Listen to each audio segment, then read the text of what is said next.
Bonjour chers amis internautes, bienvenue au débrief de cette actualité hier qui s'est déroulée entre le staff de la FECAFOOT et celui du MINSEP à l'hôtel Hilton à Yaoundé. Le staff de la FECAFOOT a quitté l'hôtel Hilton de Yaoundé en raison des tensions accrues entre l'organisation et le ministère des Sports du Cameroun.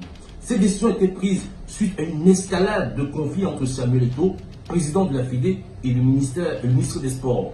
La situation a atteint un point critique lorsque les deux parties ont tenté de tenir des réunions parallèles au même endroit, provoquant ainsi des affrontements verbaux et une atmosphère tendue.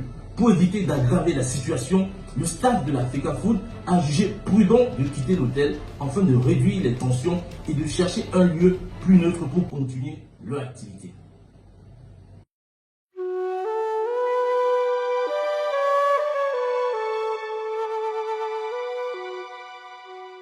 Eto'o peut-il avoir gain de cause? Ça, c'est la fameuse question qui alimente tous les foyers depuis ce conflit à ciel ouvert qui n'honore pas la nation. Alors, quelle est la position du président Paul Biya face à ce conflit?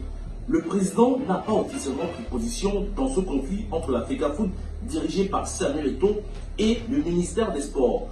Toutefois, selon plusieurs sources, il y a eu des tentatives de médiation de la part du président pour apaiser les tensions. Paul Biya aurait demandé au ministère des Sports d'accepter une solution hybride proposée par la FECAFOOT. Mais le ministère a refusé de céder concernant la composition du staff technique des Lions indomptables. Le conflit reste donc ouvert et le ministre maintient sa position selon laquelle seul le staff technique désigné par l'État sera reconnu et rémunéré.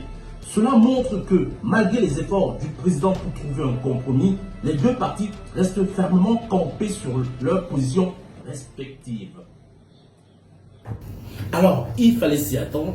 Coup de théâtre ce matin à la suite du conflit qui a opposé la FECAFOOT et le MINSEP hier à l'hôtel Hilton.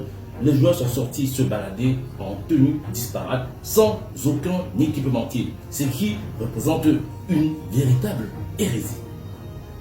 Lors d'une récente émission, le conseiller technique M.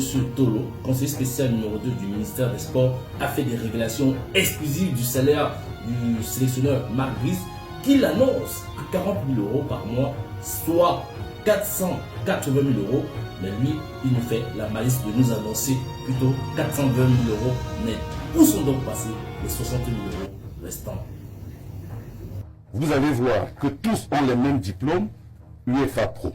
Et celui qui a le salaire le plus bas en termes de prétention, c'est M. Marc Brice.